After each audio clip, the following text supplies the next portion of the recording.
Hey guys, welcome to government jobs Gyan YouTube channel. Guys, आज की इस वीडियो में हम बात करेंगे राजस्थान पुलिस कांस्टेबल के new recruitment notification online form apply process के बारे में। जी हां दोस्तों, यहां पर राजस्थान के अंतर्गत कांस्टेबल के 9617 खाली पदों को भरने के लिए नोटिफिकेशन रिलीज हो चुका है। कैसे आप इस भर्ती में पार्टिसिपेट करने के लिए अपने फॉर्म अप्लाई कर सकते हो बिना कोई मिस्टेक किए हुए, इसकी पूरी जानकारी हम आपको स्टेप बाय स्टेप रजिस्ट्रेशन से लेकर पेंट तक इस वीडियो में देंगे। बस आपको इस वीडियो को स्किप के बिना शुरू से लेकर एंड तक देखना है। उसके बाद वीडियो पसंद आए तो इसे लाइक और शेयर कर दें। चैनल पर नए हो तो इसे सब्सक्राइब कर लें। साथ ही साथ दोस्तों, आपको फॉर्म अप्लाई करते हुए जो जो भी प्रॉब्लम फेस हो रही है उन सभी का हल आपको इस वीडियो में मिल जाएगा। और कैसे आपको अपना फोटो और सिग्नेचर अपलोड करने हैं, एजुकेशनल क्वालिफिकेशन की डिटेल देनी है और बाकी की और डिटेल्स यहाँ पर आपको फिल करनी है, पूरी जानकारी आपको इस वीडियो में मिल जाएगी। बस आपको एंड तक हमारे साथ इस वीडियो में बने रहना है। तो बिना कोई वक्त गंवाए चलिए शुरू करते हैं। आपको इस वीडियो के डिस्क्रिप्शन बॉक्स में हमारी वेबसाइट ind-sarkari-naukri.in के इस पेज का लिंक मिल जाएगा। यहां पर आपको इस भर्ती के रिगार्डिंग सभी डिटेल्स प्रोवाइड कर दी गई है।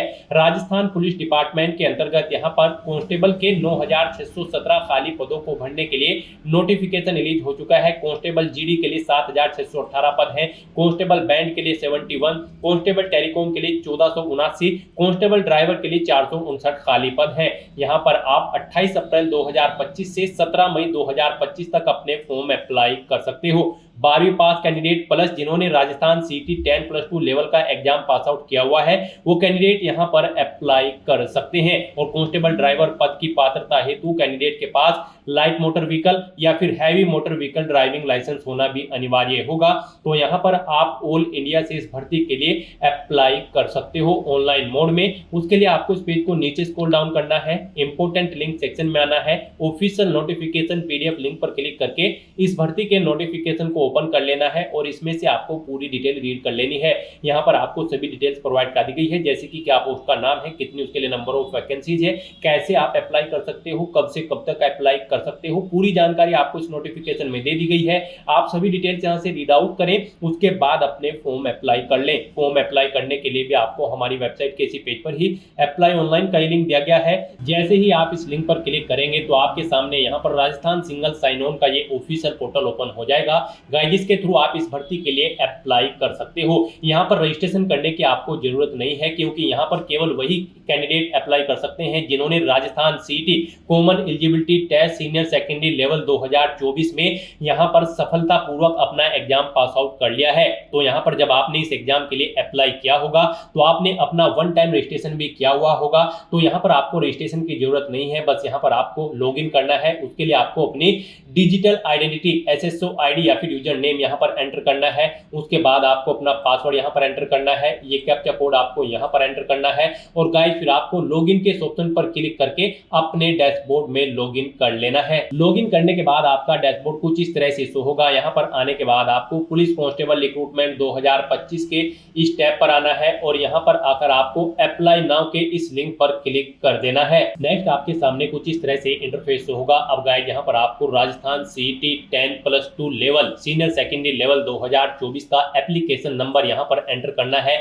यह एप्लीकेशन नंबर आपको तब मिला होगा जब आपने फॉर्म अप्लाई किया होगा, और अगर आप इसे भूल चुके हैं तो आप इसे दोबारा से भी गेट कर सकते हैं। गाइस, आपको यहाँ पर, जी हाँ दोस्तों, यहाँ पर आपको माई रिक्रूटमेंट के इस लिंक पर क्लिक करना है। यहाँ पर आपको आपका सीटी 2024 का एप्लीकेशन फॉर्म मिल जाएगा, वहां से आप अपना एप्लीकेशन नंबर गेट आउट कर सकते हैं। और उसके बाद आप वो नंबर यहाँ पर एंटर करें और फिर आप सबमिट के इस ऑप्शन पर क्लिक कर दें। नेक्स्ट आपके सामने कुछ इस तरह से इंटरफेस ओपन होगा। अब यहाँ पर आने के बाद आप कांस्टेबल बैंड नॉन टीएसपी या फिर कांस्टेबल ड्राइवर नॉन टीएसपी या फिर constable driver TSP, constable general non TSP या फिर कांस्टेबल जनरल टीएसपी, आप जिस भी एरिया के लिए अपना फॉर्म अप्लाई करना चाहते हैं यहाँ पर आप उसके टैब पर क्लिक करें। नेक्स्ट आपके सामने कुछ इस तरह से इंटरफेस शो होगा। अब यहाँ पर आपका वन टाइम रजिस्ट्रेशन से डाटा फैच कर लिया गया है, आपको यहाँ पर इसे रिव्यू करना है। अगर आप अपडेट करना चाहते हैं तो यहाँ पर आप अपडेट के ऑप्शन पर क्लिक करके अपडेट कर सकते हैं, और अगर सभी चीजें ओके हैं तो यहाँ पर बस अब आपको प्रोसीड के ऑप्शन पर क्लिक करना है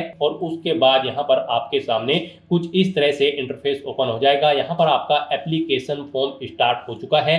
कुछ चीज़ें यहाँ पर आपको ऑटोमेटिकली फिल मिल गई है जो आपके रजिस्ट्रेशन टाइम पे आपने प्रोवाइड कराई थी, वो यहाँ पर आपको कुछ चीज़ें ऑटोमेटिकली फिल मिल गई है।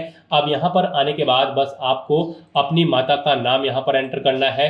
फिर यहाँ पर आपको अपनी श्रेणी सेलेक्ट कर लेनी है, आप किस श्रेणी से बिलोंग करते हैं। राजस्थान स्टेट से अलग कैंडिडेट अगर अप्लाई करते हैं तो केवल जनरल कैटेगरी कैंडिडेट अप्लाई कर सकते हैं। फिर यहाँ पर अगर आप विशेष दिव्यांगजन श्रेणी के अंतर्गत आते हैं तो यहाँ पर आप ऑप्शन सिलेक्ट करें किस दिव्यांगजन श्रेणी के अंतर्गत आप आते हैं।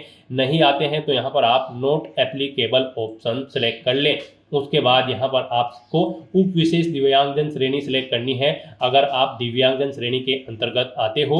उसके बाद यहाँ पर आपको अपनी श्रेणी का प्रमाण पत्र संख्या देनी होगी और फिर आपको बताना होगा कि क्या आपको स्रोत लेखक की आवश्यकता है। अगर है तो यहाँ पर आप स्वयं उसकी प्रबंध करेंगे या फिर विभाग को उसका प्रबंध करना है, यहाँ पर आपको ऑप्शन मिल जाएगा। और गाइस अगर आप यहाँ पर विशेष दिव्यांगजन श्रेणी के अंतर्गत नहीं आते हो तो फिर आगे के ये ऑप्शन आपको यहाँ पर डिसेबल्ड कर दिए जाएंगे। उसके बाद यहाँ पर आपको अपना रिलीजन सेलेक्ट करना है, अपनी वैवाहिक स्थिति मैरिटल स्टेटस आपको बताना है, आप मैरिड हो या फिर अनमैरिड हो या फिर डाइवोर्स हो, आप अपने अकॉर्डिंग ऑप्शन सेलेक्ट करें। उसके बाद यहाँ पर अगर आप मैरिड हो तो यहाँ पर आपको अपने जीवित बालक की संख्या देनी है और आपको यहाँ पर आपका मोबाइल नंबर ऑटोमेटिकली फिर मिल जाएगा। अपना व्हाट्सएप मोबाइल नंबर देना चाहते हैं तो वो यहाँ पर आप दे सकते हैं। आपके पास जन आधार आईडी है तो वो आप यहाँ पर एंटर कर सकते हैं, नहीं है तो इस कॉलम को आप खाली छोड़ दें। गाइस यहाँ पर जिन कॉलम के सामने रेड कलर का स्टार बना हुआ है उनमें आपको डिटेल्स देनी मस्ट है और जिनमें नहीं बना हुआ है वो ऑप्शनल है, आप उनकी डिटेल चाहे तो दें चाहे या फिर न दें। यहाँ पर आप अपनी पोस्ट सेलेक्ट करें जिसके लिए आप अप्लाई करना चाहते हो। उसके बाद यहाँ पर आपको अपना कोरोस्पोंडेंस एड्रेस एंटर करना है। कोरोस्पोंडेंस एड्रेस में आपको अपना स्टेट चुनना है, अपना डिस्ट्रिक्ट चुनना है, शहर या फिर गांव का नाम देना है, अपना पिन कोड देना है, अपना फ़ोन नंबर देना है, ये ऑप्शनल है। इस तरह से अपनी डिटेल्स फिल करने के बाद अब गाइस यहाँ पर आपको नेक्स्ट के इस ऑप्शन पर क्लिक कर देना है। फिर आपसे पूछा गया है जो मोबाइल नंबर और ईमेल आईडी आपने दी है क्या वो करेक्ट है।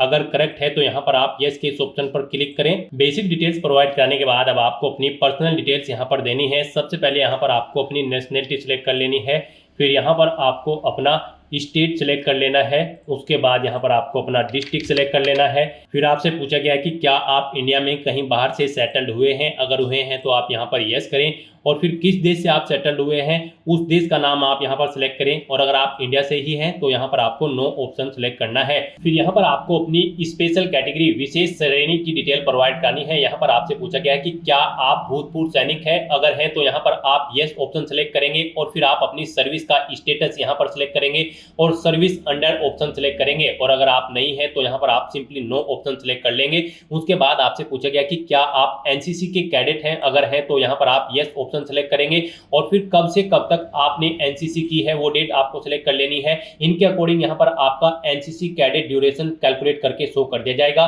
और फिर आपको यहाँ पर अपना एनसीसी सर्टिफिकेट नंबर सेलेक्ट कर लेना है, ए बी या फिर सी। और अगर आपके पास एनसीसी नहीं थी, आप एनसीसी कैडेट नहीं थे तो यहाँ पर आपको नो ऑप्शन सिलेक्ट करना होगा। फिर यहाँ पर आपसे पूछा गया कि क्या आप पूर्व में गृह रक्षा स्वयं सेवक रहे हैं, यहाँ पर अगर रहे हैं तो आप यस ऑप्शन सेलेक्ट करेंगे, कब से कब तक रहे हैं वो डेट आप यहाँ पर सिलेक्ट करेंगे और फिर यहाँ पर आप अपना बेल्ट नंबर देंगे और अगर नहीं रहे हैं तो यहाँ पर आपको नो ऑप्शन सेलेक्ट करना होगा। आगे की डिटेल आपको डिसेबल्ड कर दी जाएगी, फिर आपको आगे की डिटेल प्रोवाइड नहीं करानी है। उसके बाद यहाँ पर आपसे पूछा है कि क्या आप मौजूदा राज्य सरकार के कर्मचारी हैं, अगर हैं तो यहाँ पर आप यस ऑप्शन सेलेक्ट करेंगे और फिर उसकी डिटेल देंगे जैसे कि डेजिग्नेशन नेम और क्या आपके पास एनओसी नंबर है और अगर नहीं है आप यहाँ पर मौजूदा राज्य सरकार के कर्मचारी तो फिर आपको नो ऑप्शन सिलेक्ट करना होगा। आगे के ऑप्शन आपके डिसेबल्ड कर दिए जाएंगे। फिर यहाँ पर आपसे पूछा गया है कि क्या आपके पास यहाँ पर पुलिस से संबंधित विषयों में डिग्री या फिर डिप्लोमा है, अगर है तो आप यस करेंगे और फिर उसकी डिटेल देंगे, नहीं है तो यहाँ पर आप नो ऑप्शन सिलेक्ट कर लेंगे। फिर आपको अपनी एडिशनल कैटेगरी की डिटेल देनी है,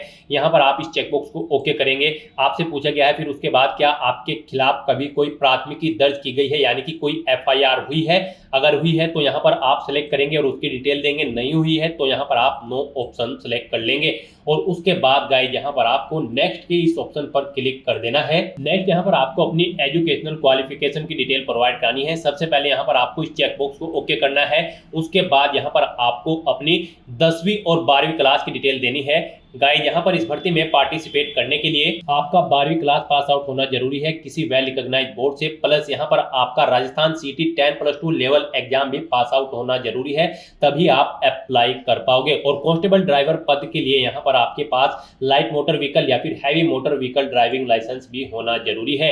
तो यहाँ पर अब आपको अपनी एजुकेशनल क्वालिफिकेशन की डिटेल देनी है।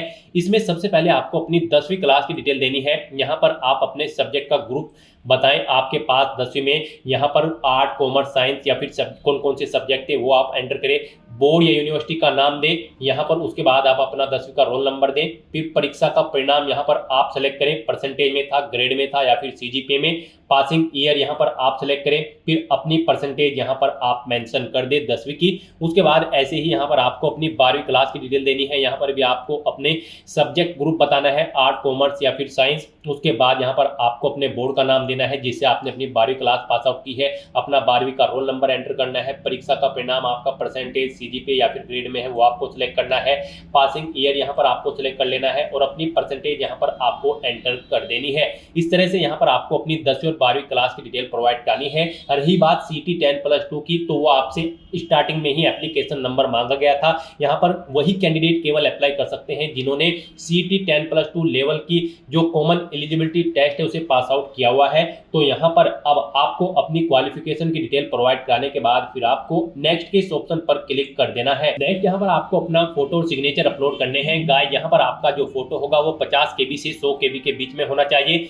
जेपीजी या फिर जेपीईजी फॉर्मेट में होना चाहिए, और सिग्नेचर आपके 20 KB से 50 KB के बीच में होने चाहिए, जेपीजी या फिर जेपीईजी फॉर्मेट में होने चाहिए। तो यहाँ पर आपको चूज फाइल बटन पर क्लिक करना है, फाइल को सिलेक्ट कर लेना है और 1 बाय 1 करके अपना फोटो और सिग्नेचर यहाँ पर अपलोड कर देने हैं। उसके बाद यहाँ पर आपकी बॉडी पर कोई कट या तिल का निशान है तो उस जगह का नाम यहाँ पर आपको एंटर करना है, अगर नहीं है तो यहाँ पर आपको नो मार्क एंटर कर देना है। और उसके बाद गाइस यहाँ पर आपको नेक्स्ट के इस ऑप्शन पर क्लिक करना है। नेक्स्ट आपके सामने कुछ इस तरह से इंटरफेस ओपन होगा। आपको आपके एप्लीकेशन फॉर्म का पूरा प्रीव्यू यहाँ पर शो कर दिया गया है। आपको सभी डिटेल्स केयरफुली चेकआउट करनी है, पेज को नीचे स्क्रॉल डाउन करना है, डिक्लेरेशन सेक्शन में आना है, इस चेकबॉक्स को ओके करना है। कहीं पर कोई मिस्टेक है तो आप यहाँ पर अपडेट ऑप्शन पर क्लिक करके अपडेट कर सकते हो, और अगर सभी चीजें ओके हैं तो बस यहाँ पर अब आपको फाइनल सबमिट के इस ऑप्शन पर क्लिक कर देना है। जैसे ही आप फाइनल सबमिट ऑप्शन पर क्लिक करेंगे आपके रजिस्टर्ड मोबाइल नंबर पर एक ओटीपी आएगा, वो ओटीपी आपको यहाँ पर एंटर करना होगा और अपना फॉर्म सबमिट कर देना होगा। इस तरह से यहाँ पर आपका एप्लीकेशन फॉर्म सक्सेसफुली सबमिट हो जाएगा और उसके बाद आप अपने डैशबोर्ड में जाकर उसका स्टेटस चेकआउट कर सकते हो और अपने एप्लीकेशन फॉर्म का एक हार्ड कॉपी प्रिंट आउट ले सकते हैं फ्यूचर यूज के लिए, फ्यूचर रेफरेंस के लिए। तो दोस्तों ऐसे आप राजस्थान पुलिस कांस्टेबल 9617 पोस्ट के लिए अपना फॉर्म अप्लाई कर सकते हो बिना कोई मिस्टेक किए हुए। आज की इस वीडियो में बस इतना ही। आई होप ये वीडियो आपको पसंद आई होगी। अगर पसंद आई हो तो इसे लाइक और शेयर करें, चैनल पर नए हो तो इसे सब्सक्राइब कर लें। Thanks for watching.